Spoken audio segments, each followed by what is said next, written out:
Bayangkan seorang wanita yang memiliki segalanya. Rumah mewah yang megah, berdiri di atas tanah luas, mobil berderet di garasi, dan rekening bank yang tak pernah kosong. Dari luar, hidupnya tampak sempurna, seolah tidak ada sedikit pun yang kurang. Namun, di balik pintu kamar tidurnya yang sunyi, ia sering duduk sendirian, menatap foto sang suami yang telah tiada. Air matanya jatuh tanpa seorang pun tahu. Karena ternyata, harta melimpah tak mampu mengisi kekosongan di hatinya. Ia adalah Amara, seorang janda kaya raya. Banyak orang mendekat padanya, tapi hanya untuk satu alasan, harta, bukan hatinya. Ia pun mulai merasa, mungkin tak ada lagi manusia yang benar-benar peduli pada dirinya kecuali ketika ada uang yang bisa diberikan. Hingga suatu hari, di tengah sepi yang mencekik, hadir sosok sederhana, seorang supir pribadi. Pemuda polos yang tak pernah bicara manis, tapi selalu jujur apa adanya. Dari situlah, benih sebuah kisah tak terduga mulai tumbuh. Kisah tentang seorang wanita kaya raya yang hanya ingin dimengerti oleh supir pribadinya sendiri. Halo sahabat Kisah Luna, sebelum kita mulai ceritanya, jangan lupa tinggalkan jejak di kolom komentar dengan menuliskan kota asal kalian. Dukungan kecil dari kalian akan membuat channel ini semakin semangat membagikan kisah penuh makna. Mari kita mulai ceritanya. Di salah satu kawasan paling elit di kota itu, berdiri sebuah rumah bak istana. Dindingnya menjulang tinggi, gerbang besi otomatis selalu tertutup rapat. Dan taman luas di dalamnya penuh dengan bunga mawar berwarna merah menyala. Dari luar, orang-orang hanya bisa mengagumi. Banyak yang berbisik, siapapun yang tinggal di sana pasti hidupnya bahagia, punya segalanya, uang, kekuasaan, dan kenyamanan. Namun, apa yang terlihat dari luar seringkali berbeda dari kenyataan di dalam. Pemilik rumah itu adalah seorang wanita anggun bernama Amara. Ia seorang janda kaya raya, ditinggalkan oleh suaminya untuk selama-lamanya 2 tahun yang lalu. Sejak saat itu, kehidupannya berubah total. Semua harta warisan, perusahaan, tanah, rumah, rekening bank, beralih menjadi miliknya. Secara materi, ia tak pernah kekurangan sedikit pun. Setiap pagi, Amara terlihat seperti wanita yang sempurna. Ia bangun dengan balutan gaun tidur sutra, menyeduh kopi mahal, lalu berjalan di teras rumah sambil menatap taman. Jika ada tetangga lewat, ia selalu senyum ramah, menebarkan kesan bahwa hidupnya baik-baik saja. Dari luar, ia seolah sosok wanita kuat, mandiri, bahkan dikagumi. Tetapi semua itu hanyalah topeng. Malam hari selalu menjadi waktu yang paling menyiksa bagi Amara. Saat semua lampu rumah dimatikan dan hanya satu cahaya redup dari ruang tamu yang menemani, Amara sering duduk sendirian di sofa panjangnya. Di meja kaca di depannya, berdiri sebuah bingkai foto suaminya yang sedang tersenyum. Tatapannya lama, penuh rindu. Lalu perlahan air mata jatuh tanpa bisa ia cegah. Andai kamu masih ada, aku tak akan sepi seperti ini. Bisiknya lirih, suaranya bergetar menahan tangis. Amara sering menanyakan pada dirinya sendiri, untuk apa semua harta ini kalau pada akhirnya aku tidak punya seseorang yang benar-benar mendengar dan memahami aku. Bukan berarti ia benar-benar sendirian. Sejak suaminya tiada, justru semakin banyak orang yang datang mendekat. Kerabat jauh yang sebelumnya tak pernah peduli, kini rajin berkunjung. Teman lama yang dulu jarang menyapa, tiba-tiba muncul dengan berbagai alasan. Mereka semua menampilkan wajah manis, kata-kata manis, dan janji manis. Namun, lambat laun Amara sadar, semua itu bukanlah ketulusan. Mereka mendekat karena harta, bukan karena hatinya. Saat ia berbicara tentang kesepiannya, mereka hanya menanggapinya dengan basa-basi, lalu mengalihkan pembicaraan pada bisnis, warisan, atau peluang keuntungan. Hatinya semakin hampa. Hari demi hari ia jalani seperti itu. Pagi terlihat glamor, malam penuh air mata. Rumah mewah yang seharusnya menjadi tempat istirahat, baginya justru terasa seperti penjara emas.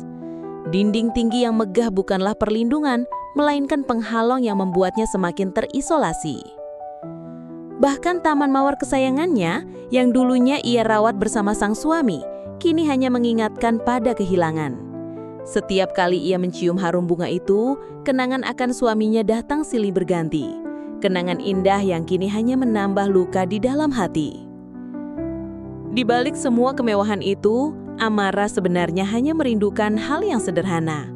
Ia tidak membutuhkan perhiasan baru, tidak menginginkan liburan mewah atau pesta besar. Yang ia rindukan hanyalah seseorang yang mau duduk di sampingnya, mendengarkan keluh kesahnya tanpa menghakimi dan memahami hatinya tanpa pamrih. Namun, lambat laun Amara sadar, semua itu bukanlah ketulusan. Mereka mendekat karena harta, bukan karena hatinya. Saat ia berbicara tentang kesepiannya, mereka hanya menanggapinya dengan basa-basi, lalu mengalihkan pembicaraan pada bisnis, warisan, atau peluang keuntungan. Hatinya semakin hampa. Sampai akhirnya, takdir mempertemukannya dengan sosok yang sama sekali tak pernah ia duga. Sosok sederhana, polos, jauh dari bayangan pria kaya atau teman sejajar. Namun, perlahan-lahan, justru dialah yang mampu menembus dinding sepi di hati Amara. Jika Amara adalah potret seorang wanita kaya raya dengan segala kemewahannya, maka Arif adalah kebalikan dari itu semua. Pemuda sederhana yang setiap hari duduk di balik kemudi mobil mewah dengan seragam rapi seadanya. Ia bukan orang kota, bukan lulusan sekolah tinggi, bukan pula anak dari keluarga terpandang. Arif hanyalah anak desa yang datang ke kota demi mencari rezeki. Kehidupan Arif sejak kecil tak pernah mudah. Ayahnya seorang buruh tani, sementara ibunya berjualan kue di pasar untuk membantu kebutuhan keluarga. Dari kecil, Arif sudah terbiasa hidup dengan keterbatasan. Sepatu yang ia kenakan seringkali bekas dari kakaknya. Bajunya sederhana, dan untuk bisa melanjutkan sekolah, ia harus bekerja sambilan. Namun, meski hidup penuh kesulitan, Arif tumbuh dengan hati yang tulus. Ia belajar menghargai orang lain, tidak iri pada apa yang dimiliki orang, dan selalu mengutamakan kejujuran. Setelah lulus SMA, ia tak mampu melanjutkan kuliah. Dengan tabungan yang sedikit, ia memutuskan pergi ke kota besar. Berkat bantuan seorang kenalan lama ayahnya, Arif diterima bekerja sebagai supir pribadi seorang pengusaha besar. Dan setelah sang pengusaha meninggal dunia, ia tetap dipertahankan untuk melayani keluarga itu, yang kini hanya tinggal Amara, sang janda kaya raya. Setiap pagi, Arif menunggu di garasi dengan penuh disiplin. Mobil hitam mengilap selalu ia rawat seakan itu miliknya sendiri. Walaupun mobil itu jauh lebih mahal dari seluruh harta keluarganya di desa, Arif tidak pernah merasa iri. Baginya, itu hanya amanah pekerjaan. Ia tidak pernah berpikir macam-macam. Amara, pada awalnya tidak terlalu memperhatikan Arif. Baginya, Arif hanyalah supir pribadi yang menjalankan tugas.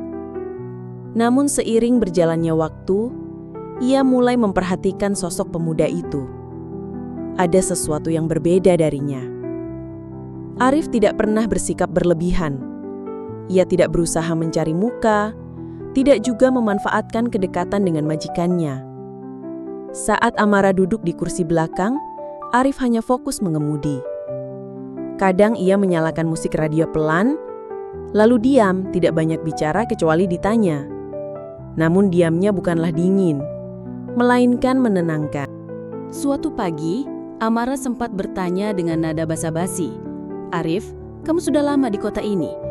Arif melirik sebentar lewat kaca spion, lalu menjawab singkat namun jujur, "Baru 3 tahun, Bu. Selebihnya saya di kampung, bantu orang tua di sawah." Tidak ada kata-kata manis untuk menarik perhatian. Tidak ada cerita dilebih-lebihkan. Semua dijawab sederhana, seolah-olah itulah satu-satunya kebenaran. Kejujuran itulah yang diam-diam membuat Amara mulai merasa nyaman. Di balik kesederhanaannya, Arif juga memiliki kepedulian yang tulus. Ia selalu membuka pintu mobil untuk Amara dengan sikap hormat, namun tanpa dibuat-buat. Saat hujan deras mengguyur, ia rela basah demi memayungi majikannya. Pernah suatu kali, Amara merasa pusing setelah menghadiri rapat perusahaan. Arif dengan canggung bertanya, "Ibu mau singgah dulu atau saya belikan obat?" Pertanyaan sederhana namun terdengar begitu tulus. Bagi Amara, sikap seperti itu sangat jarang ia temukan. Orang-orang di sekelilingnya selalu sibuk menyanjung, menebar kata-kata indah, tapi semua terasa palsu. Sementara Arif dengan kepolosannya justru menghadirkan rasa aman yang selama ini ia rindukan. Meski begitu, Arif tak pernah menyadari bahwa kehadirannya perlahan memberi warna baru di hati majikannya. Ia tetap menganggap dirinya hanya seorang supir, tak lebih. Baginya, tugasnya sederhana, mengantarkan Amara ke tempat tujuan dengan selamat, lalu kembali ke garasi. Namun Amara mulai melihat lebih dalam. Ia mulai bertanya-tanya, bagaimana mungkin seorang pemuda sederhana bisa membuatku merasa tenang? Kenapa aku bisa begitu nyaman berada di dekatnya? Hari-hari berikutnya, Amara semakin sering mencuri pandang dari kursi belakang. Ia memperhatikan gerak-gerik Arif, cara ia menggenggam setir dengan penuh tanggung jawab, cara ia menghela napas saat jalanan macet, bahkan cara ia tersenyum kecil saat lagu lawas diputar di radio. Senyum itu begitu jujur, tidak dibuat-buat, dan entah mengapa mampu menghangatkan hatinya yang dingin. Di saat orang lain melihat Arif hanya sebagai supir pribadi, bagi Amara, pemuda itu mulai terlihat berbeda. Ia bukan hanya pengemudi yang duduk di kursi depan mobil, melainkan sosok sederhana yang membawa ketulusan, sesuatu yang tak pernah lagi ia temukan di dunia yang penuh kepalsuan. Dan tanpa Amara sadari, benih kecil sebuah perasaan mulai tumbuh. Perasaan yang masih samar, yang ia sendiri tak ingin akui. Namun ia tahu, ada sesuatu dalam diri Arif yang mampu menembus dinding kesepian di hatinya. Sesuatu yang kelak akan mengubah seluruh jalan hidup mereka berdua. Sore itu, langit kota mendadak gelap. Awan hitam bergulung-gulung menutupi matahari yang sedari tadi bersinar terik. Amara baru saja menghadiri pertemuan bisnis dengan beberapa kolega mendiang suaminya. Pertemuan yang melelahkan bukan karena pekerjaannya, melainkan karena sikap orang-orang di sana. Mereka lebih sibuk membicarakan keuntungan, saham, dan uang daripada mendengarkan pendapat Amara sebagai seorang manusia. Ia hanya dijadikan simbol, pewaris harta yang bisa menguntungkan pihak lain. Saat melangkah keluar dari gedung tinggi itu, hujan deras tiba-tiba mengguyur. Arif, yang sejak tadi sudah menunggu di depan, segera turun dari mobil dengan payung besar. Dengan sigap ia menghampiri Amara. "Hati-hati, Bu," katanya singkat seraya memastikan majikannya tidak basah. Arif sendiri rela kuyup, bajunya basah di bagian bahu, sementara ia berusaha menutupi Amara dengan payung. Begitu masuk ke dalam mobil, Amara hanya bisa terdiam. Suara hujan yang menabrak kaca mobil terdengar keras, berpadu dengan suara klakson kendaraan lain. Jalanan macet parah, lampu-lampu kendaraan menyala memanjang, menciptakan kilau kuning kemerahan yang memantul di genangan air. Mobil nyaris tak bergerak. Di kursi belakang, Amara bersandar dengan kepala menoleh ke jendela. Ia menatap derasnya hujan, tapi pikirannya melayang entah kemana. Dalam hati ia merasa sesak. Pertemuan tadi kembali terputar di kepalanya. Bagaimana orang-orang tertawa basa-basi, menepuk bahunya, lalu secara halus mencoba memanfaatkan kekayaan yang ia miliki. Tanpa sadar sebuah pertanyaan keluar dari bibirnya dengan suara bergetar. "Arif, menurutmu kalau seseorang punya banyak harta, apakah dia pasti bahagia?" Arif yang tengah fokus menggenggam setir sempat terdiam.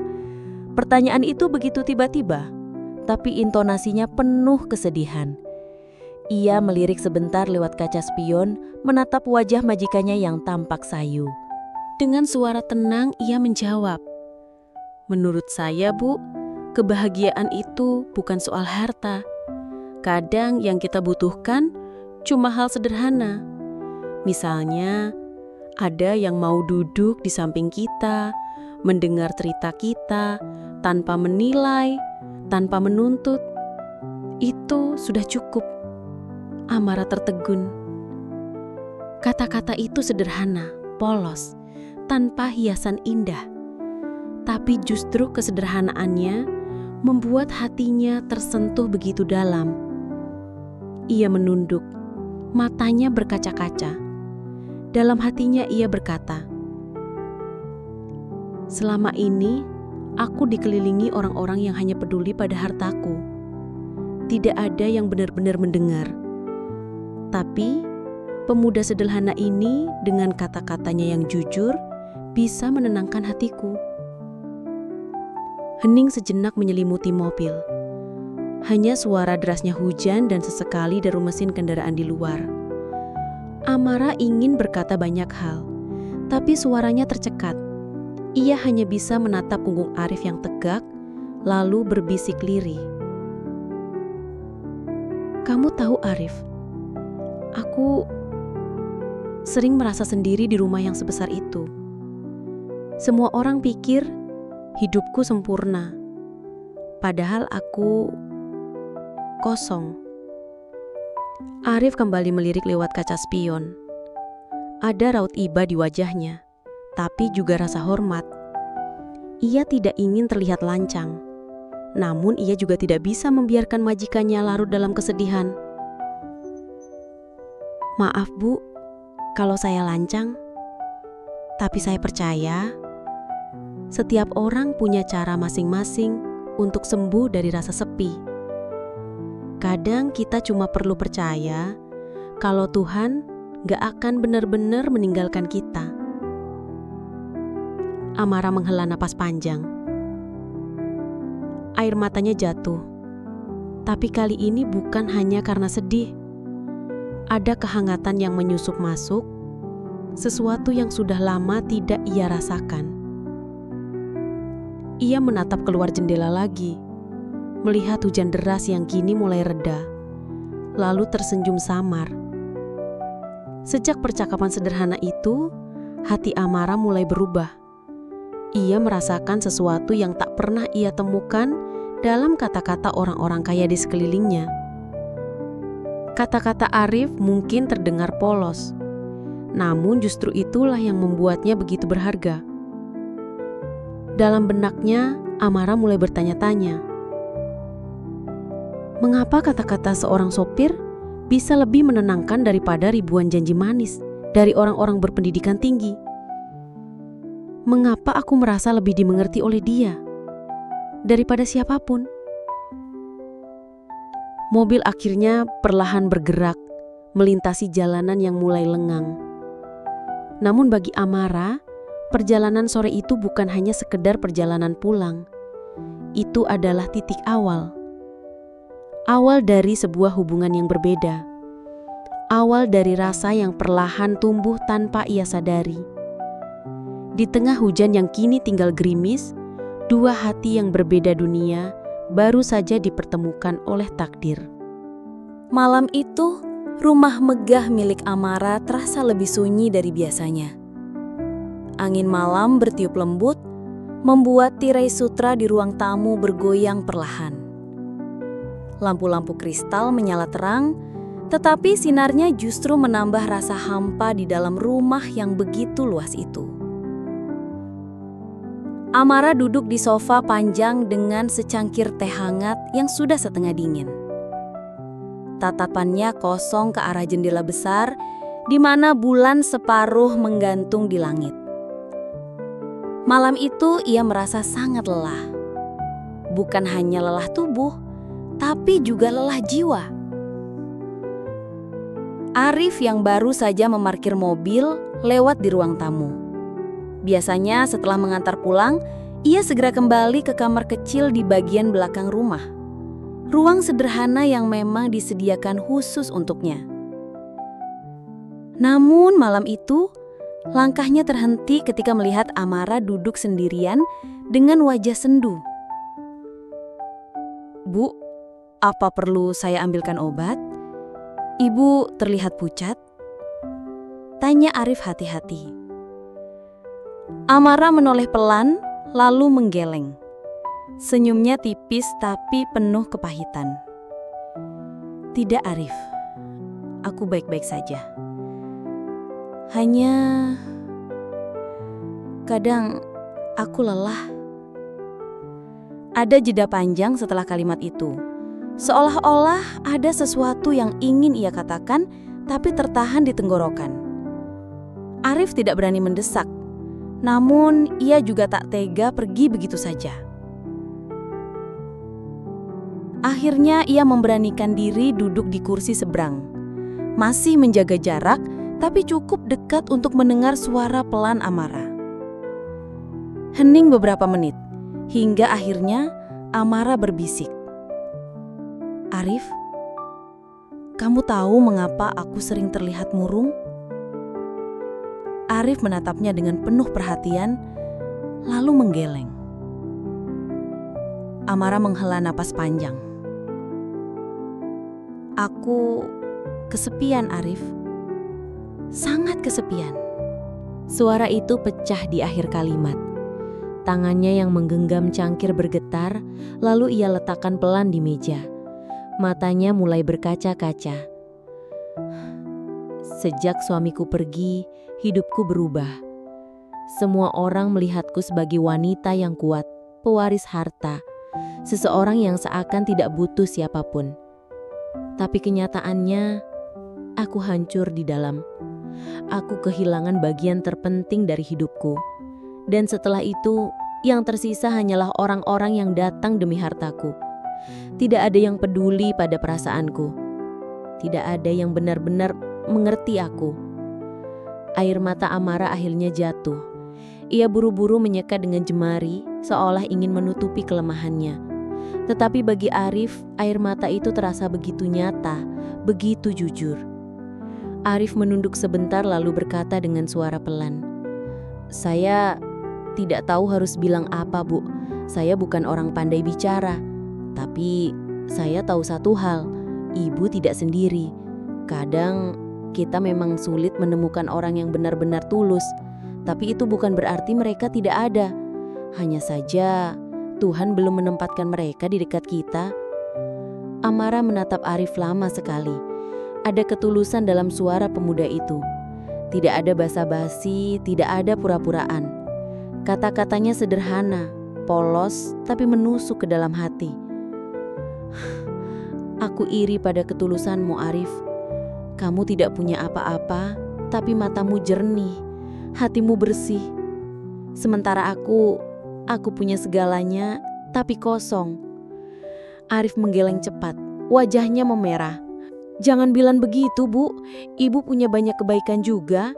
Mungkin Ibu hanya terlalu banyak memendam rasa sakit. Tapi saya percaya, seseorang yang berhati baik seperti Ibu, suatu hari pasti menemukan kebahagiaan lagi." Kalimat itu membuat Amara semakin terisak. Ia menutup wajah dengan kedua tangannya, dan untuk pertama kalinya sejak lama, ia menangis tanpa menahan diri di hadapan orang lain. Arif hanya duduk diam, tidak mencoba menenangkannya dengan sentuhan, tidak berkata banyak. Ia hanya membiarkan Amara mengeluarkan semua perasaannya. Karena ia tahu, terkadang seseorang tidak butuh nasihat panjang lebar. Mereka hanya butuh didengar. Tangisan itu berlangsung cukup lama sampai akhirnya mereda. Amara mengangkat wajahnya yang basah oleh air mata, lalu tersenyum kecil. "Terima kasih, Arif. Aku tidak tahu kenapa, tapi aku merasa lebih ringan setelah bicara denganmu. Padahal kamu cuma supir, tapi aku merasa lebih didengar olehmu dibanding siapapun." Arif menunduk sopan. "Saya hanya melakukan apa yang seharusnya dilakukan manusia pada sesamanya, Bu." Malam itu menjadi titik balik. Untuk pertama kalinya, Amara membuka rahasia terdalamnya kepada seseorang, dan orang itu bukanlah sahabat lama, bukan kerabat, bukan orang-orang yang mengaku peduli, melainkan seorang supir pribadi yang polos, yang hatinya bersih dari kepentingan. Sejak malam itu, hubungan mereka berubah. Tidak lagi sekadar majikan dan supir.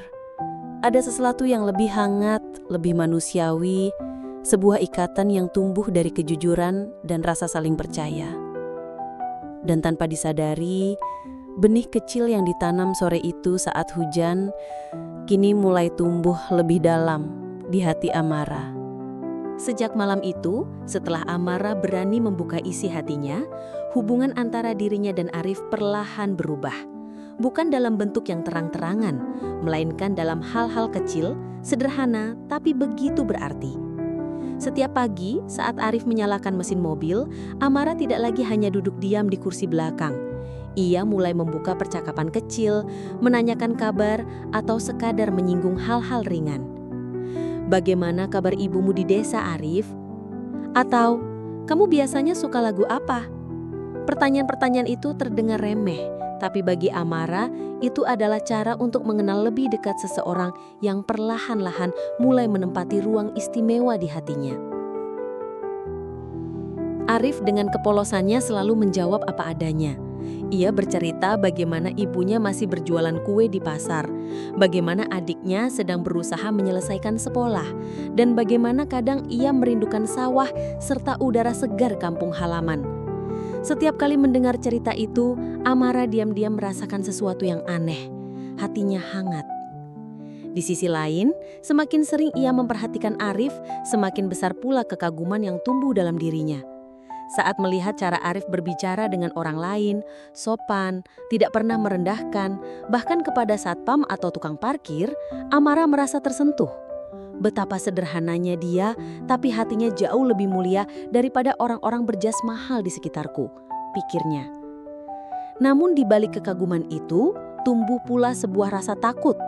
Amara mulai menyadari bahwa hatinya perlahan berbisik sesuatu yang tak pernah ia duga, perasaan istimewa terhadap Arif. Malam-malam sepi yang dulu diisi dengan tangisan berubah. Amara sering memandangi langit-langit kamarnya sambil tersenyum samar, mengingat percakapan singkat mereka di dalam mobil atau sikap tulus Arif saat menawarkannya payung di tengah hujan. Ia bahkan pernah memergoki dirinya sendiri sedang menunggu suara langkah Arif di garasi, seolah kehadirannya memberi rasa aman yang tak tergantikan. Namun setiap kali perasaan itu muncul, Amara segera menepisnya. Tidak mungkin, bisiknya pada diri sendiri. Aku seorang janda kaya raya. Dia hanya seorang sopir. Dunia pasti akan menertawakan aku jika aku jatuh hati padanya. Konflik batin itu terus bergejolak. Di satu sisi, ia tahu kebahagiaan sejati tidak bisa diukur dengan status sosial atau harta. Di sisi lain, bayangan cibiran orang-orang membuatnya gentar. Ia bisa membayangkan wajah keluarganya yang penuh syakwa sangka, teman-temannya yang mencibir, bahkan mungkin media yang akan menjadikannya bahan gosip. Meski begitu, hati tak pernah bisa berbohong. Suatu sore, Amara meminta Arif mengantarkan ke taman kota. Sebuah taman sederhana yang sering dipenuhi anak-anak kecil berlarian, pasangan muda yang duduk di bangku, dan orang tua yang berjalan santai. Dari balik kaca mobil, Amara melihat pemandangan itu dengan mata berkaca-kaca. Betapa sederhananya kebahagiaan mereka, gumamnya lirih. Arif menoleh sebentar, lalu tersenyum kecil. Iya Bu, kadang hal sederhana begini yang bikin hidup lebih berarti. Nggak perlu kemewahan, cukup ada orang yang kita sayangi, itu sudah lebih dari cukup. Kalimat itu membuat jantung Amara berdegup lebih cepat. Ia menunduk, berusaha menyembunyikan rona wajahnya. Untuk pertama kalinya setelah sekian lama, ia merasakan debaran itu. Debaran yang selama ini sudah ia kubur bersama kenangan masa lalunya. Malamnya, di kamarnya yang sepi, Amara tak bisa memejamkan mata. Kata-kata Arif terus terngiang-ngiang. Ia memeluk bantal, menutup mata, namun bayangan senyum polos Arif selalu muncul. Ia berusaha menyangkal, berusaha meyakinkan diri bahwa itu hanya kekaguman biasa. Tapi semakin ia menolak, semakin jelas bisikan hatinya. Ia mulai jatuh hati. Rasa itu menakutkan sekaligus membahagiakan. Menakutkan karena ia tahu jalan ini penuh rintangan. Tapi membahagiakan karena untuk pertama kalinya setelah suaminya pergi, ia kembali merasakan hidup. Amara sadar dirinya sedang berada di persimpangan besar. Apakah ia harus mengabaikan bisikan hati itu, ataukah ia harus berani mendengarkannya? Dan di tengah malam yang hening, ia hanya bisa berbisik pada dirinya sendiri. Arif, apa mungkin kebahagiaan yang selama ini kucari ada padamu? Hari-hari setelah bisikan hati itu terasa begitu panjang bagi Amara. Ia tidak lagi bisa memandang Arif dengan cara yang sama. Setiap kali pria sederhana itu membuka pintu mobil untuknya, setiap kali ia mendengar suara Arif yang penuh hormat, hatinya bergetar tak karuan. Bahkan senyum kecil Arif, senyum yang mungkin ia berikan tanpa sadar, mampu membuat jantung Amara berdegup lebih kencang daripada biasanya. Namun bersamaan dengan itu, rasa takut juga semakin besar. Malam-malamnya kembali dipenuhi kebimbangan. Ia berdiri di depan cermin kamarnya, menatap dirinya sendiri. Amara, kamu sudah gila. Bagaimana mungkin kamu seorang janda kaya raya jatuh hati pada supirmu sendiri? Apa kata dunia nanti? Apa kata keluargamu? Pertanyaan-pertanyaan itu menghantamnya setiap malam, membuatnya terjaga hingga larut malam. Tetapi ada satu pertanyaan lain yang jauh lebih menusuk. Apakah aku rela terus hidup dalam kesepian hanya demi menjaga pandangan orang lain? Hari itu, saat matahari mulai condong ke barat, Amara meminta Arif membawanya ke sebuah danau kecil di pinggiran kota. Tempat itu sepi, tenang, jauh dari keramaian. Angin sore bertiup lembut, permukaan danau berkilau memantulkan sinar jingga. Burung-burung beterbangan, seolah ikut menyambut senja. Arif memarkir mobil tidak jauh dari tepi danau. Ia kemudian berdiri menunggu di samping mobil, seperti biasa. Namun Amara kali ini tidak langsung masuk kembali ke dalam mobil. Ia melangkah perlahan ke tepi danau, lalu berdiri di sana, memandang air yang beriak tenang. Arif, panggilnya pelan. Arif segera menghampiri, berdiri dengan jarak yang sopan. Iya, Bu. Amara menarik napas panjang. Kata-kata yang ingin ia ucapkan sudah lama memenuhi dadanya. Tapi bibirnya gemetar. Senjalah yang memberi keberanian, seakan alam mendukung langkahnya. Selama ini, Amara memulai dengan suara bergetar. Aku hidup dikelilingi kemewahan. Rumah besar, mobil mewah, uang berlimpah. Tapi semua itu tidak pernah membuatku bahagia. Yang aku butuhkan bukan harta. Aku hanya butuh seseorang yang mau mengerti hatiku. Arif terdiam, matanya menatap wajah Amara, namun ia tidak berani menebak apa maksud kalimat itu. Amara melanjutkan, dan beberapa waktu ini aku menemukan hal itu darimu, Arif. Dari kesederhanaanmu, dari ketulusanmu, dari caramu mendengarkan tanpa menghakimi. Kau membuatku merasa hidup kembali. Membuatku merasa tidak sendirian. Suasana hening. Hanya suara angin dan gemericik air danau yang terdengar. Arif menelan ludah. Wajahnya memerah. Tangannya gemetar. Ia sama sekali tidak menduga kata-kata seperti itu akan keluar dari mulut majikannya. Ia mencoba berkata, "Bu, saya hanya supir. Saya tidak pantas." Namun Amara segera memotong dengan suara tegas tapi penuh emosi. Arif, jangan bilang kamu tidak pantas. Bahagia itu hak semua orang, termasuk aku. Dan aku tidak peduli lagi dengan apa kata dunia. Aku hanya tahu, hatiku memilihmu. Air mata menetes dari mata Amara. Bukan air mata kesedihan, melainkan campuran antara ketakutan dan kelegaan.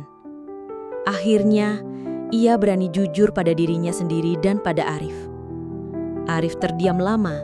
Jantungnya berdetak kencang. Baginya, ucapan itu terasa mustahil. Ia hanya pemuda desa, seorang supir pribadi. Sementara di hadapannya berdiri seorang wanita terhormat, kaya raya, dihormati banyak orang. Tapi melihat ketulusan di mata Amara, ia tahu bahwa perasaan itu nyata. "Ibu," suara Arif bergetar. "Saya tidak pernah berani bermimpi sejauh itu. Tapi, kalau benar ibu merasa begitu, saya hanya bisa bilang satu hal. Saya akan selalu berusaha jujur dan tulus kepada ibu. Karena itu satu-satunya yang saya punya." Amara tersenyum di balik air matanya. Senyum lega, senyum yang seolah menghapus seluruh luka yang ia simpan bertahun-tahun. Di tepi danau yang sunyi itu, dua hati yang berasal dari dunia berbeda akhirnya saling menemukan. Tidak ada cincin, tidak ada janji manis, tidak ada pesta meriah. Hanya kejujuran dan keberanian untuk mengakui perasaan yang sebenarnya. Dan bagi Amara, itu sudah lebih dari cukup. Malam itu ketika mereka kembali ke rumah, dunia luar mungkin tetap sama. Orang-orang mungkin akan tetap menilai, tetap mencibir, tetap berbisik. Tetapi di dalam hati Amara, sesuatu sudah berubah. Ia tidak lagi merasa sendirian. Ia tahu, ia sudah menemukan seseorang yang benar-benar mengerti dirinya. Untuk pertama kalinya setelah sekian lama, Amara menutup mata di ranjangnya dengan hati yang damai. Dan di sanubarinya, ia berbisik, "Terima kasih Tuhan, karena Engkau mengirimkan kebahagiaan melalui cara yang tak pernah kuduga, lewat seorang supir sederhana bernama Arif." Sahabat Kisah Luna, dari cerita ini kita belajar bahwa kekayaan bukanlah jaminan kebahagiaan. Kadang, yang kita butuhkan hanyalah seseorang yang mau mendengar dan mengerti hati kita tanpa melihat status atau harta. Semoga kisah ini bisa menjadi pengingat bahwa cinta sejati sering datang dari tempat yang tak terduga. Terima kasih sudah menonton sampai akhir. Jangan lupa tuliskan kota asal kalian di kolom komentar agar kita bisa saling mengenal. Sampai jumpa di kisah berikutnya. Tetap jaga hati dan teruslah percaya bahwa setiap luka akan menemukan pengobatnya.